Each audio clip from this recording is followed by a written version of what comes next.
Glória a Deus, aleluia. Obrigado por você que está assistindo o meu canal. Obrigado aos inscritos, obrigado a todos que comentam. Hoje eu vou falar sobre o que a igreja mandou você fazer com o seu dinheiro e o que Jesus realmente mandou. E durante anos você ouviu muitas orientações sobre dinheiro dentro da igreja. E muitas vezes você até aceitou sem questionar, porque vinha do púlpito, vinha de líderes, vinha de pessoas que pareciam ser espirituais. E você aprendeu o que um crente deve fazer com o seu dinheiro, mas raramente foi levado a perguntar o que Jesus realmente ensinou. E existe uma diferença enorme entre tradição religiosa e mandamento de Cristo. Jesus nunca ensinou uma fé financeira baseada em medo, culpa ou em manipulação emocional. Jesus ensinou princípios de coração, princípios de governo, princípios de liberdade e responsabilidade diante de Deus. O problema é que quando a igreja substitui o ensino de Jesus por práticas repetidas sem revelação, o povo até obedece, mas não entende. E quando não entende, o povo se frustra. E muitos foram ensinados que falar de dinheiro é algo carnal, que planejar o futuro é falta de fé, que prosperar é perigoso e questionar ensinamentos financeiros é rebeldia espiritual. Mas Jesus nunca ensinou isso. Pelo contrário, ele falou mais de dinheiro do que de céu e inferno juntos, porque sabia que o coração humano revela sua verdadeira condição através da forma como lida com seu dinheiro. Jesus não fugia do tema dinheiro. Ele confrontava, ele corrigia e ele libertava. A igreja muitas vezes mandou você dar sem entender, contribuir sem discernir, sacrificar sem ter direção. Mas Jesus nunca forçou ninguém a dar. Ele sempre tratou a oferta como uma revelação do coração, não como uma obrigação religiosa. Quando o jovem rico se aproximou, Jesus não pediu dinheiro, ele pediu o coração, a rendição do coração. O dinheiro só apareceu porque era seu ídolo escondido do jovem rico. Jesus não estava criando uma regra financeira, ele estava libertando aquele jovem que era cativo daquele dinheiro. E a religião, ela transforma isso em fórmula, mas Jesus estava tratando como um relacionamento. Outra coisa que muitos aprenderam é que quanto mais você sofre financeiramente, mais Deus se agrada de você. Mas Jesus nunca associou o sofrimento financeiro com a aprovação divina. Ele alimentou multidões, ele multiplicou recursos, ele pagou impostos com provisões sobrenaturais e ele nunca elogiou a escassez como uma virtude espiritual. Ele ensinou a dependência de Deus, mas não ensinou a miséria. A dependência de Deus gera paz, a miséria gera desespero. E Deus não educa os seus filhos pelo desespero, mas pela verdade. E as igrejas também ensinaram muitos a viverem sempre esperando um milagre financeiro, enquanto Jesus ensinou-nos a viver debaixo de princípios financeiros.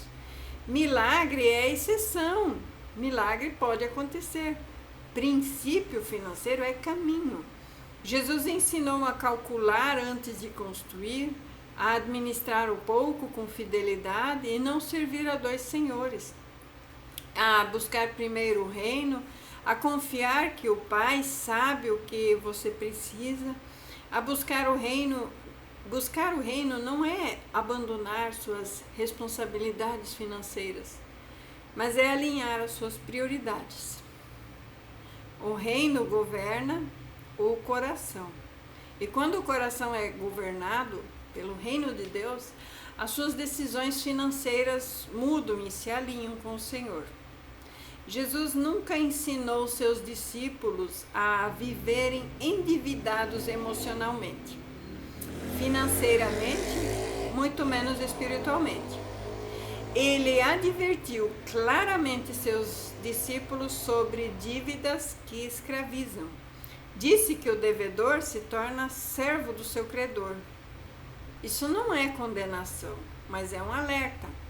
Mas poucos ensinam isso, porque confronta o estilo de vida moderno, o consumo impulsivo e a falta de domínio próprio. É mais fácil espiritualizar a dívida do que ensinar a disciplina. Só que Jesus não espiritualizava irresponsabilidade.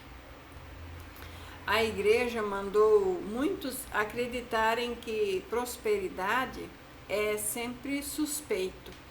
Mas Jesus mostrou que prosperidade com propósito glorifica a Deus.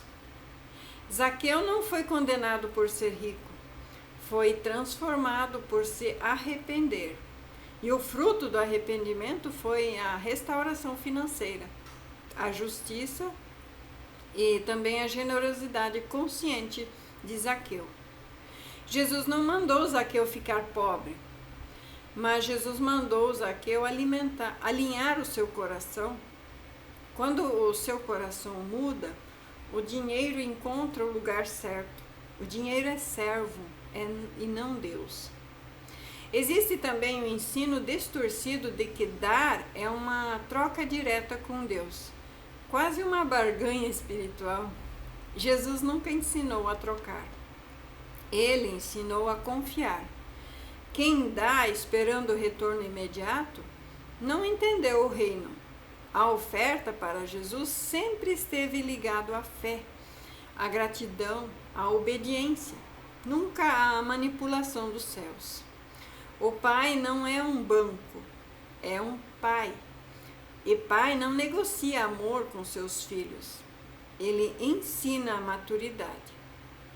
Quando você compara o que a igreja mandou você fazer com o dinheiro e o que Jesus realmente mandou, você percebe que muitas cargas não vieram dos céus.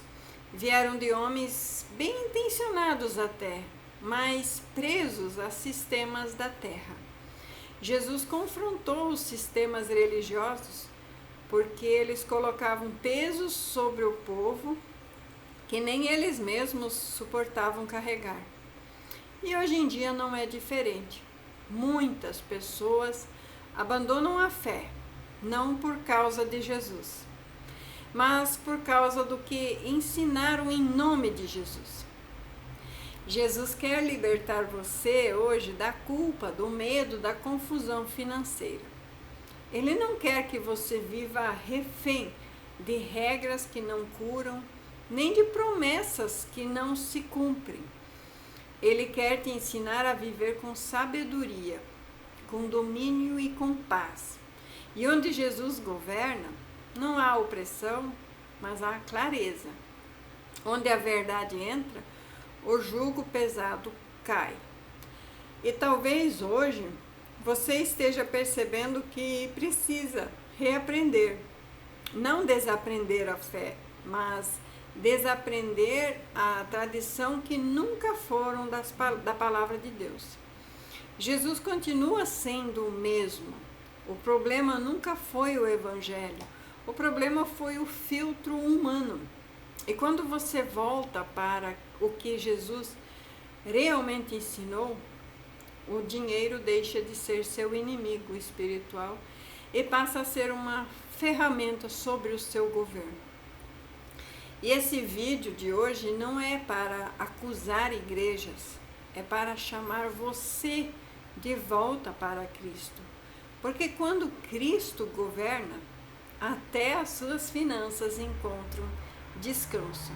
E onde há descanso, há provisão saudável, crescimento sustentável e paz, que não depende de cifras, mas de alinhamento com o reino.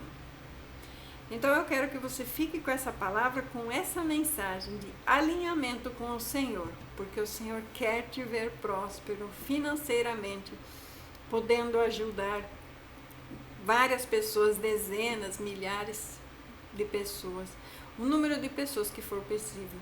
E não ser mais um pedinte, mas ser alguém que pode ajudar. Fique com essa palavra em nome de Jesus Cristo. Amém.